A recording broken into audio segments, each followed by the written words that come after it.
You know, sometimes what feels old is just quietly enduring. Not outdated, just patiently waiting to be seen again.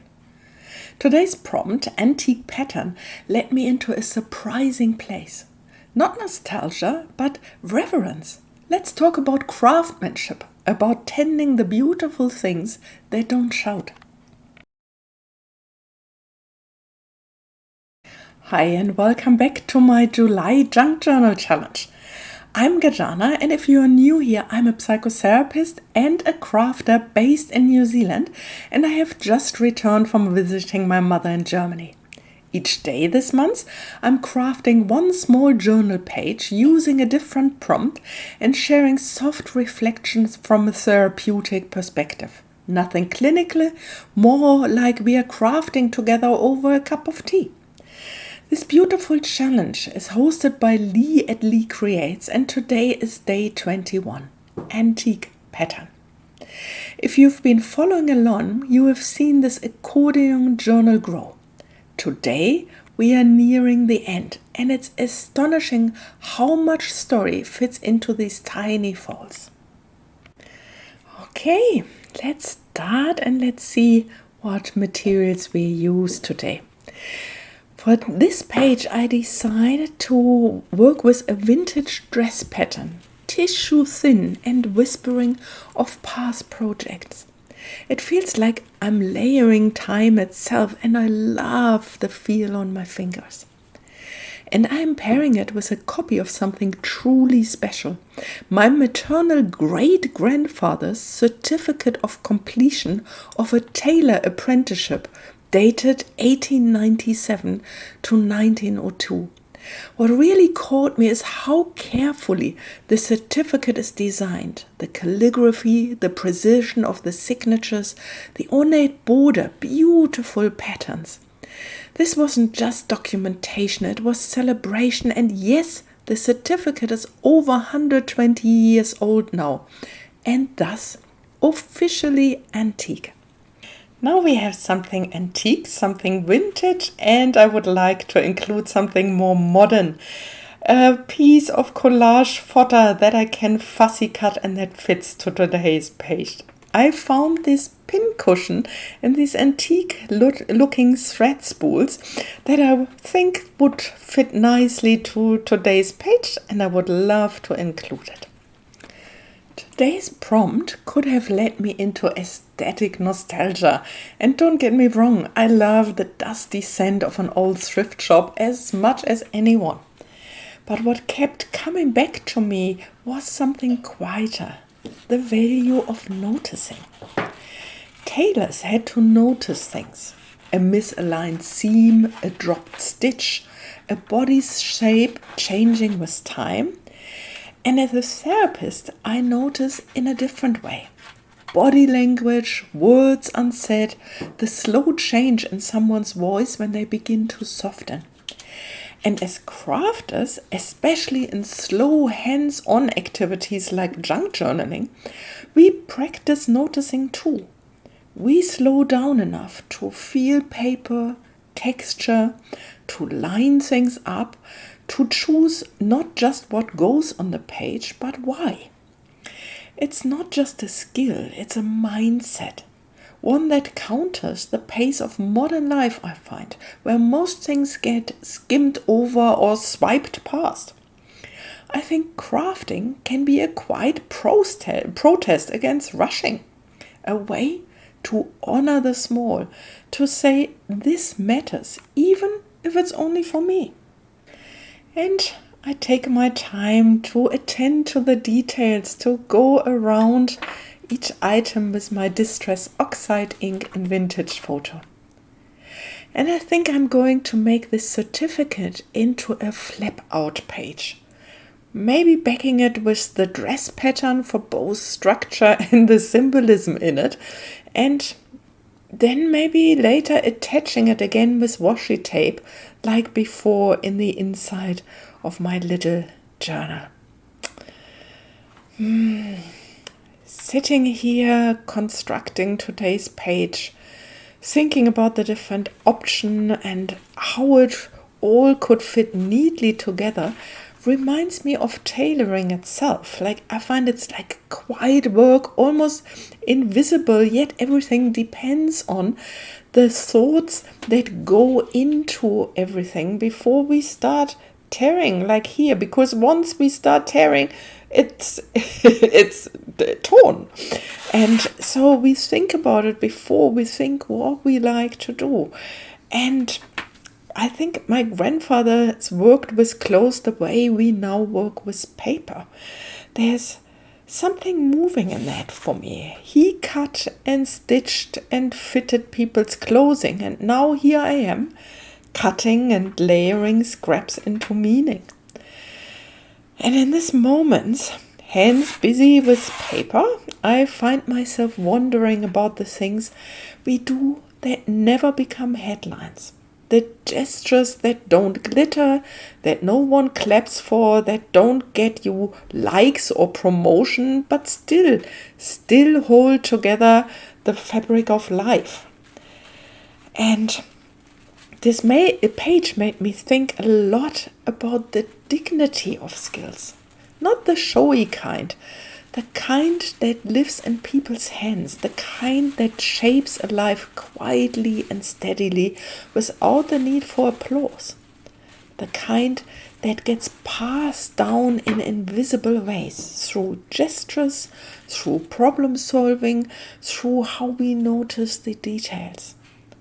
And sometimes I wonder what my great-grandfather would make out of this page. His certificate, over 100 years old, turned into a collage. Would he laugh, be confused, feel proud?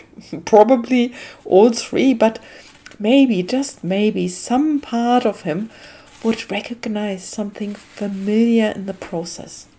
Not in the materials necessarily, but in the care, in the precision, in the way I'm folding the edges, trying to get the fit just right. There's a kind of intimacy in skills like this, not emotional intimacy necessarily, but the intimacy of knowing something deeply with your hands. The way a tailor knows the grain of the fabric, or the way I now know the slightly brittle texture of this parchment paper. How it folds, how it tears, how it behaves when backed onto another layer. That's a kind of relationship too. And it makes me think of how many of our ancestors lived by these kinds of relationships, with fabric, with wood, with earth, with metal, knowing how things behave, learning through use. It's a wisdom we don't always recognize as wisdom because it doesn't announce itself. But maybe it's the most trustworthy kind. Quiet, repeatable, steady. Do we notice those kinds of skills enough in ourselves, in others? I think we are trained to notice the loud things, the standout performance, the polished final product, the flashy success. But not every gift sparkles. Some simply serve. They hold things together, they make things fit. A reattached button or a carefully mended sock rarely make it onto Instagram. But I believe things like that matter, and so does the mending we do in our daily lives. The gentle fixing, the tending, the adapting. I've been thinking about how often those kinds of skills live in women of a family. Not always, of course, but I believe very often. The ones who fix hems and know how to bake bread without a recipe and keep track of birthdays and gently smooth the edges of conflict. None of it is flashy, but it's the stitching that holds things together. And sometimes it's easy to forget that we are allowed to value that kind of knowledge, even if the world doesn't put it into gold frames. And here I like to use the washi tape again that I've used yesterday. I think it ties things together visually, yes, but also emotionally. There's something reassuring about recurring patterns. They create rhythm, familiarity, continuity, like muscle memory. And I imagine my great-grandfather had a rhythm too, like fold, cut, stitch, measure twice, do it properly. I guess not perfectly, but just with care. There's humility in that, a satisfaction that comes not from being admired, but from knowing something is well made. Maybe some part of him, some quiet hope, wanted his effort to last. And in some way it has. Not in grand history book way, but in this, me sitting here, layering paper, thinking of him, remembering the feel of his certificate in my hands. Legacy isn't always about big gestures. Sometimes it's about how we remember, about the way someone's work makes its way into our own hands, our own patterns. And while I'm sitting here reflecting on all of this, I wonder what you are working on these days that feels small but matters. What are the quiet efforts in your life right now, the ones no one applauds, but that carry weight, that have their own kind of elegance? Maybe it's showing up every day for someone who needs you, even when you are tired. Maybe it's keeping a routine going for your own mental health. Maybe it's making a lunchbox for someone, or getting through a to-do list that no one will ever see, or repairing something, physically or emotionally, without anyone ever knowing it was broken. We don't always realize how much strength those actions require, but they do. And they are part of a longer thread, one that connects us with those who came before and those who will come after. There's something about working on this page that makes that thread feel tangible. I'm literally folding history into the present, giving it structure with something that was meant to be cut up, a dress pattern. Letting both pieces live together in this tiny accordion journal. Old things, new meaning. I think that's what creativity often is. Not inventing, but reweaving. Taking what we have, what we inherit, what we find, what we are given, and shaping it into something that feels true. Something that feels like home. And as I smooth this fold and press the washi tape down, I find myself whispering a quiet thank you. Not just to him, but to all the people who ever did steady work that wasn't celebrated. The ones who mended, folded, adjusted, rethreaded, the ones who made things fit. Maybe that's what I'm doing here in my own way. Making something fit. Holding something together, stitching meaning into this paper. And maybe that's enough for today. And I love this quote for today. What's old can still inspire, even if it smells like a thrift shop. It's a bit cheeky, but I think it's true. So much of what we dismiss as old is really just seasoned. When I was looking at my great-grandfather's certificate, I couldn't help but think about my mom. Visiting her this time, I noticed how she's changing. Not mentally, she's still sharp and witty, but her body has slowed. She takes more time to stand, to move, to recover. And yet, like this certificate, there's still so much strength there, still something that inspires. It's funny, I see myself starting to take on a bit of her pace, but also her dry humor, her steadiness. Age isn't just decay, it's inheritance of gesture, of rhythms, of resilience. And I wonder, how often do we miss that inspiration because we are looking for something flashier, something newer?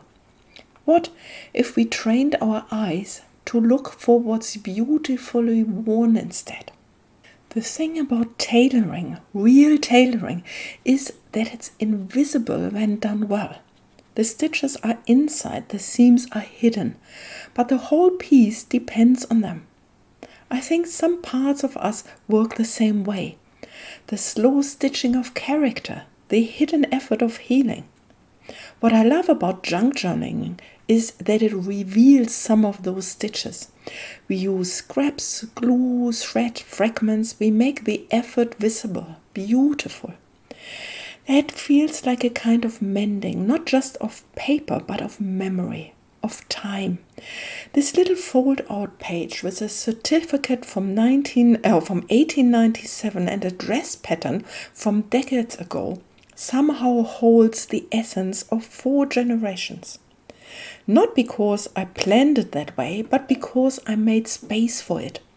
I think that's what healing is. Sometimes not fixing, but holding space for what's fragile, for what still matters. If there's one thing I'm taking from today's page, it's this. All things don't have to prove themselves. They are already endured. Beauty doesn't always scream. Sometimes it just waits. And the work we do with our hands, whether it's tailoring, parenting, healing, crafting, it matters, even if no one sees it. Thank you for letting me share this page with you. And thank you for sharing your own reflection in the comments. This community is such a gift. Take care, and I will be back soon with day 22 of this beautiful challenge.